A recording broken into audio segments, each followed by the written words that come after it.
What's up, Pod Pals? It's your buddy Adam, and you are listening to Podcasting Business School, the show where I teach podcasters how to love their podcast like a hobby and build it like a business. This is a podcast audit episode where I've got my pod pal Gina from the Music in Our Homeschool podcast, and we're going to dive into her show and see if we can get some strategies going to help her level up. So, Gina, welcome to the show. Thank you. This is fun. All right, already having fun. That's a good sign. So, let's set a goal. Let's say you and I are sitting down 6 months from today. You've been able to create some nice momentum with your show, with your brand. What would that potentially look like? What would you be excited about if we were able to build momentum for the next 6 months? What I'm really hoping is that I can reach more homeschoolers with music in their homeschool, that it's easy to do. And I want to do that through my podcast and get more members into the Music in Our Homeschool Plus membership. Okay, so ideal listener growth plus conversion of a higher percentage of those people into your membership platform. Yes. Okay. Growth and monetization, two of my very favorite topics. Okay. So what do you feel like is holding you back from seeing that kind of a result right now? What's a major roadblock we need to tackle today? I need to reach more people. So my podcast is brand new. I just released my 11th episode this week. So very new. I just need to figure out how to reach more people. And because I know the homeschoolers are out there and they need the solution. So I just need to. Okay. I think we can definitely help with that. One quick question.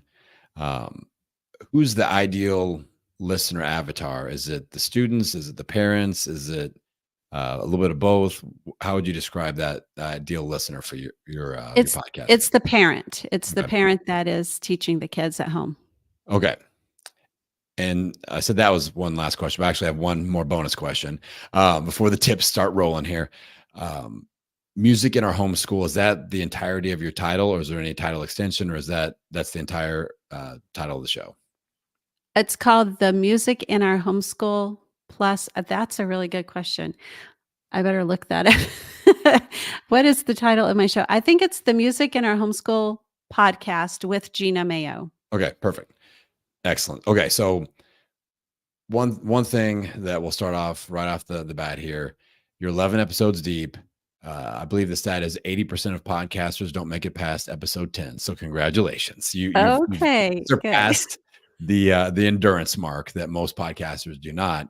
And that's a big deal. And with that being said, like as you get more episodes out there, as you get more experience as a podcaster, things are going to get easier and easier. And you start to notice growth happen more easily. So you're kind of in the what I refer to as the post-launch frustration zone, where you're like, you kind of fired up about the launch for the first few episodes, and then you start to realize like, this is a little bit of work now. I'm having to like talk about it on social media, and I'm having to learn some new skills, and it takes me a while to put these things together.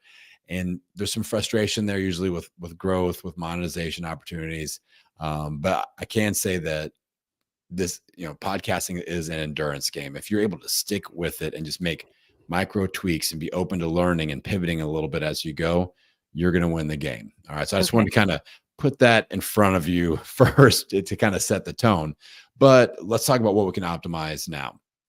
I always start with the name of the show. The name is the most powerful weapon we have for what I call organic discoverability, or what you'd refer to in online terms as SEO, search engine optimization. So organic discoverability is really important. I like that in the title of your show, you have the word music and you have the word homeschool. I know what this show is about. I know who it's for. One micro strategy that may help optimize even further. You mentioned that the ideal listener avatar are the parents. So if you have the word parents, I know the word like parenting is a giant searchable term on, and this isn't a parenting podcast, but I think if you have something along the lines of music in our homeschool, tips for parents of homeschoolers, or something like that. Okay. With the word, like exactly who it's for, just having the word parents in there may help with search a little bit. And I feel like it's pretty obvious that most homeschool students aren't like I'm looking for a podcast about learning how I can be a better homeschool student. Like most students aren't like that. That would be a very small niche if we were targeting the actual students themselves. But I think if we have tips for parents, making it really, um, really obvious to them, like, oh, this is going to bring maybe even maybe not tips, maybe more like strategies or homeschooling strategies for parents or something like that, and having a different variation of the word homeschool on there. So either tips for parents of homeschoolers or Okay. homeschooling strategies for parents. That way, we hit that variation of that really important keyword in case that's what they're putting in to Apple or Spotify. What if they may be putting in homeschool tips, or they may be putting homeschooling tips or homeschooling my child or something like that. So if Mhm. you can nail the that exact phrase, that will help. The word education may be something we want to throw in. Um, like education strategies for homeschooling parents or parents of homeschoolers or something along those lines. Education is a nice little searchable term. Okay. So I would kick around that sort of an idea. And this would be a title extension, which it doesn't go into the subtitle line when you enter it into your podcast host, like on Libsyn or Buzzsprout or Spotify, wherever you host. We want to jam all this in the actual title line because Okay. that's where all of the organic discoverability superpowers lies. All these words that are in that main line. Now, the fact that you have the word music as the very first word in the title, I think that's good. That's going to be the first word counts a lot.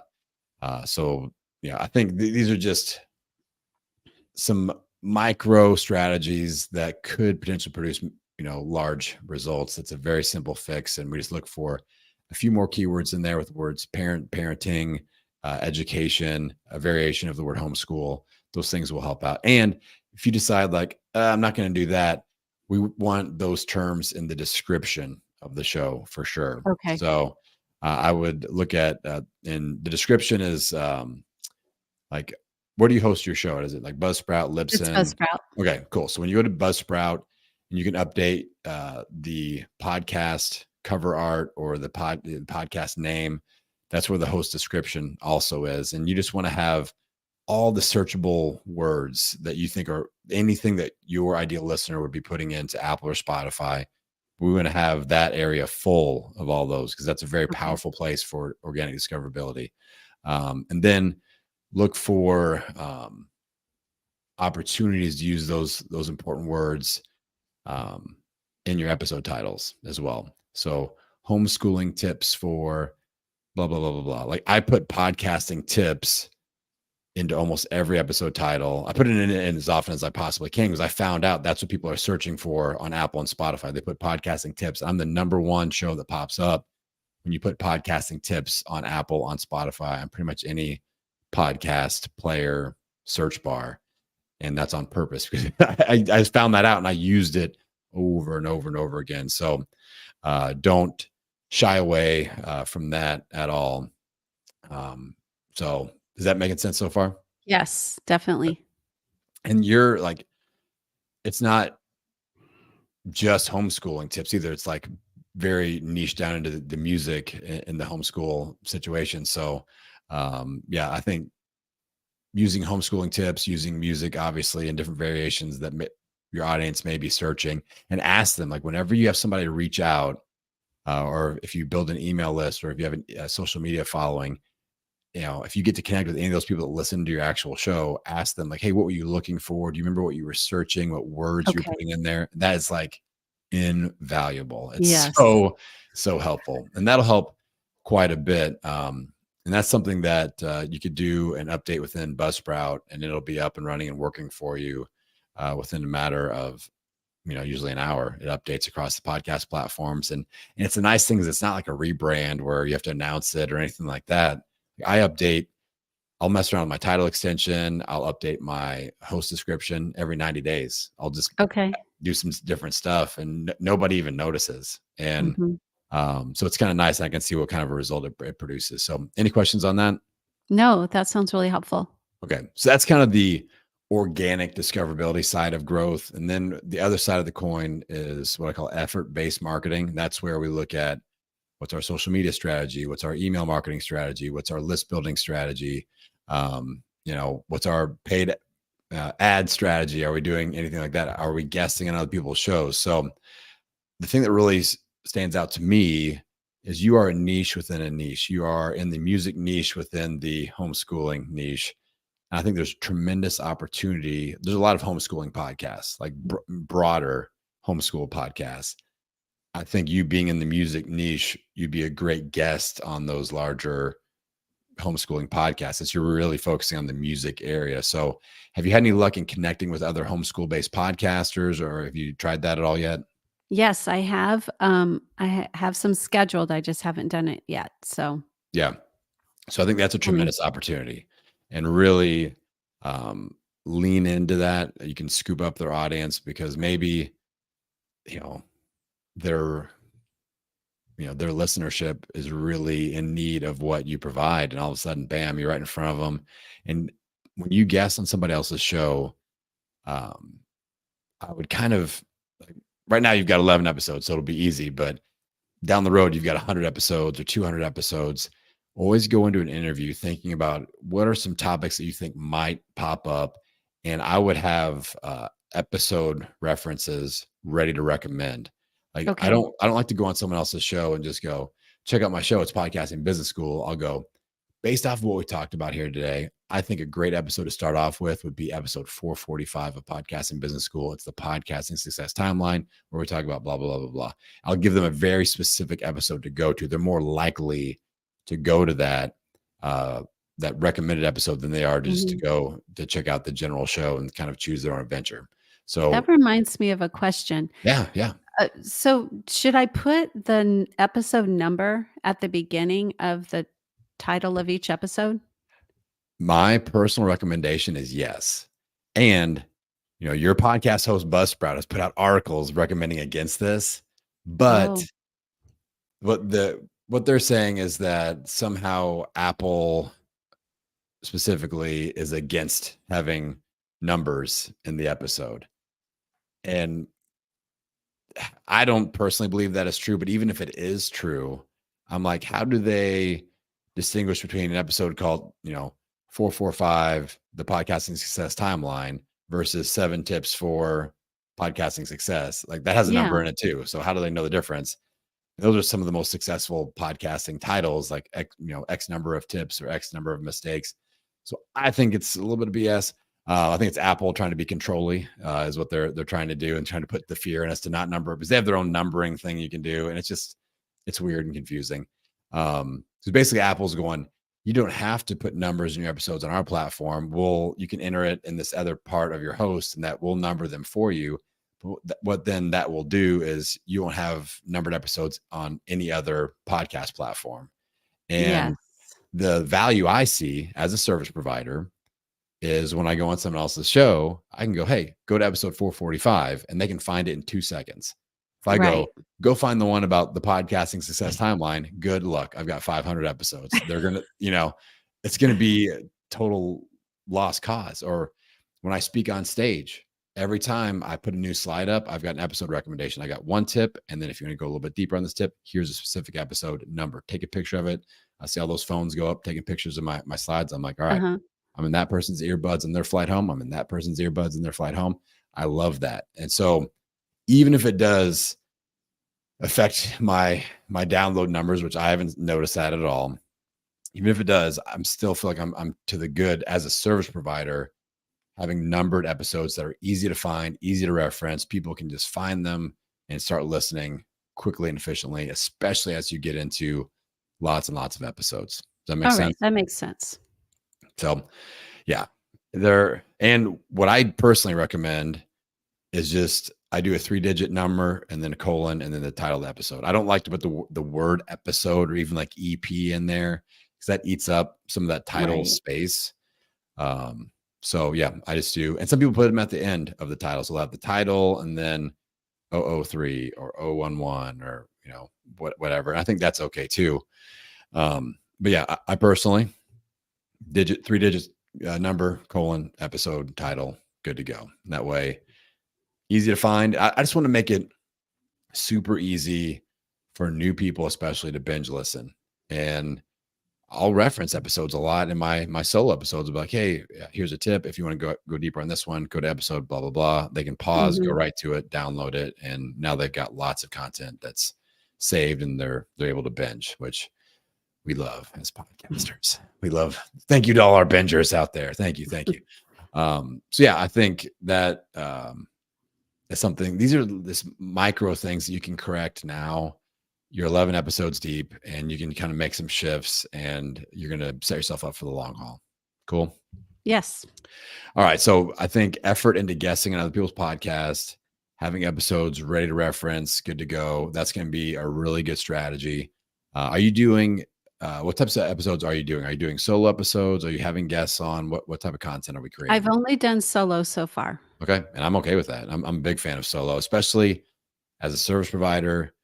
I want 2/3 of your content to feature you as the expert. So down the road, if you are wanting to connect to these larger homeschooling podcasts and you have a hard time getting through the gatekeeper and getting a connection there, if you invite them on your show as a guest, that's a great way to get in and make friends and connect. And maybe you just Okay. have like a homeschool education provider spotlight of the month, and you invite somebody that's in the homeschooling space that has a show, and you interview them on their show, and you just talk about homeschooling in general once per month. And then you've got a great, and that could provide 12 really good connections per year. And if you're on a pretty high level homeschooling show 12 times a year, I'll take that. Like that's great exposure for your niche podcast within the whole Yeah. homeschooling realm. So those are things to think about. How are we looking? Like, new episode goes live. What do we do to tell people about it? What's that look like right now on, especially like social media and email marketing? So I do have a newsletter. I have my episode go live on Monday mornings, and then my newsletter goes out a couple of hours later, Good, that references it. I also post it as a video on YouTube. good, So and I make a blog post of it. So good. I give them all different versions of the same content, try to reach more people that way. Yeah, yeah. For social media, I have mostly been using information from the episode and using that in shorts and reels, but, I haven't talked about go to the podcast as much on social media. I Okay. guess I'm thinking I'm just going to give them the content this way here for them. Yeah, yeah. I mean, I think we one strategy pivot that you could make is, it's kind of like, if you like this, then you'll love that. And or if you like, this is the appetizer. If you like this, then you're going to love this full episode. So like when I write my newsletter, I don't just regurgitate what I said in the show. I look at like, okay, I talked about 3 tips, and I'll just go a little bit deeper on one of them. And I like, I'm like, I have to say something that they won't get in the show, so that they Okay. want to read that. And then if they have been only been reading my newsletters and they don't listen to the show, they're like, oh wow, like I really like this topic.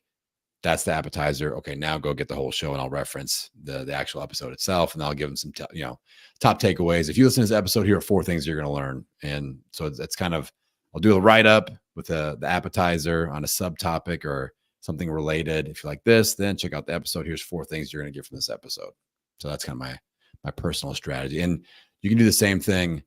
Like, I'm going live on Instagram tonight, and I'm going to talk. I just dropped an episode today, and I talked about how to use older podcast episodes. It's like different ways we can use them as marketing assets. And one of the strategies is to build an email funnel with them. So I'm going to go live on Instagram and just talk about that. And I'm going to be like, here's how I build email funnels from my old podcast episodes. And that's just one thing Okay. that I talked about. And then, every few minutes, I'm like, and if you guys love this, go check out episode 471. And I'll kind of promote that a little bit. So I always kind How of long send, are your Instagram lives usually? I try to go live for at least 15 minutes. Usually between 15 and 30 minutes, depending. But I like to pull people on the screen with me and do, question and answer and all that stuff. But it depends how much of that I've got going. If I got people there engaging, I'll go 45 minutes, pretty easy.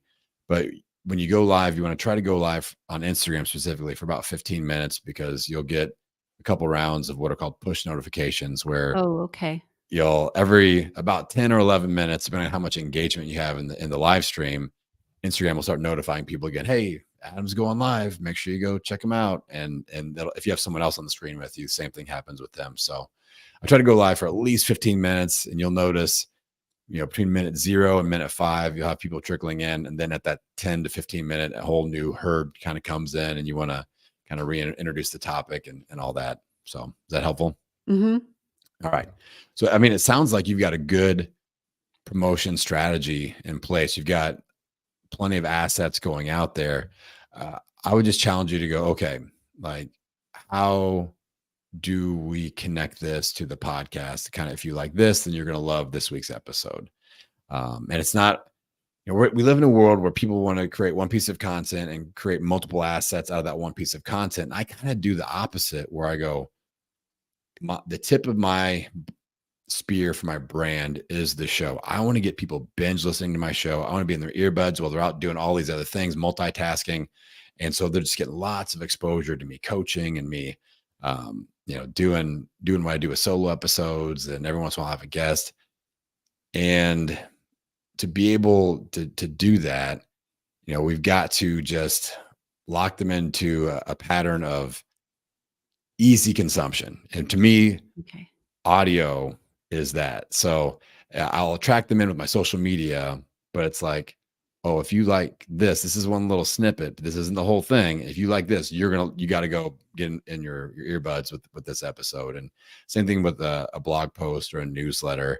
It's just kind of the jump off point, I guess. But I guess you have to kind of just decide, like, where does the podcast fit into your overall brand game Mhm. plan? And for me, it's the hub of the Yeah. ecosystem. If I can get them binge listening, that's where my client conversion really takes off, is like, people find me and like, yeah, I've listened to 100 plus episodes, and, doing what we're doing here with me coaching and things like that. They're already positioning me in their head as a coach and as somebody that they could potentially hire if that made sense. Right.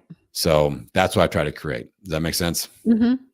Um, so I guess this is one thing that you could consider also, like, jumping from growth to client conversion, is looking at kind of what we're doing here. I think there's a unique opportunity where you could do this type of an episode for your listenership. It's kind of, it would be like the appetizer for your membership platform, going, okay, we're going to do a 15-minute homeschool music audit. And what's your number one question? What's your number one roadblock of where you and your child or your homeschooler is struggling with right now from the music? And then you just kind of hone in on one little stream of consciousness and kind of go deep with it. I think that would be really cool content. My audience loves this type of an episode. And I think within your niche, I bet your listeners would have a lot of aha moments when I have the same question as that Right. parent just asked right there. So any thoughts about doing something like what we're doing here? I had not even thought about doing something like that. That's really a fun idea. Yeah. And it adds a different flavor from your solos. That way it's not always Mhm. just on you. Like, oh, I got to come up with another thing to talk about. Like, these are fun. It's minimal prep. You filled out some information for me. But I let you steer the ship. I'm like, let's set a goal. Okay. That's what that looks like. What's the biggest roadblock? Okay. We know what that looks like. Let's just talk strategies. And it's super effective. And you'll feel like you're talking about the same things over and over and over again. And you kind of are, but it's always from a different perspective, because everybody's experience level is a little bit different. Their home life is going to be different. Their Right. child is different. The ages of their children are different, like the whole thing. So, it's going to hit home for a segment of your audience each time when they're like, Mhm. oh, that kid's the same age as my kid. We're dealing with the exact same thing and had the same question. And like, wow, this is a great episode. And all of a sudden, when you sponsor that episode with a 2-week free trial to your membership or whatever, or a discounted price, and say, listen to this episode, use the code music to get, $50 off your first month or whatever. Now you position yourself as an expert. You hit a question that they exactly had. They've got a little taste test. If you like this, you're going to love the membership. So I'm always thinking in those terms, like, okay, if I put out a newsletter, that's if you like this, you're gonna love my podcast. And then if you love my podcast, you're gonna love my paid service. So it's kind of Right. like the next breadcrumb down the road. So yeah, I would definitely look at some sort of homeschool music audit style episode and put it out there. And that will take the content load a little bit off of you, and you can create cool content together. And it's never a bad move to pull your audience onto your show and make them a part of your show. That's always a Yes. winner from my standpoint. So any questions about how to pull this off? No, I just have to think about the best way to go about it, but Yeah. And you definitely know, be brainstorming that one. yeah, and make it fun for you. Usually these types of episodes are 15 to 30 minutes long. I kind of have a rule with people that I work with. I'm like, if you spend more than 30 minutes with somebody, they should probably be paying you. So let's keep it between 15 and 30 minutes. Some people don't follow that rule. Like, I did a 3-hour audit. I'm like, they should pay you for that. It's a long, who are you, Joe Rogan with these episodes? My gosh. So yeah, so 15 to 30 minutes, name it creatively. You're in a creative space, so definitely don't call it just free coaching or something like that. Mhm. Your audience is going to want something different than that. But yeah, have some fun with it and bounce some ideas around. I think this would be cool content for your show, and I'll look forward to seeing what it'll help with client conversion as well. So that's never a bad thing. Also, cool. All right, we've jammed a lot of ideas into your space here.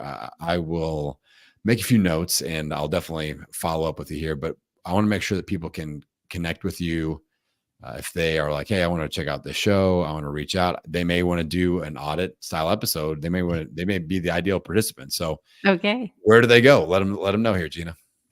My website is musicinourhomeschool.com, so you can find ways to contact me through there, find all my social media, and links to my podcast.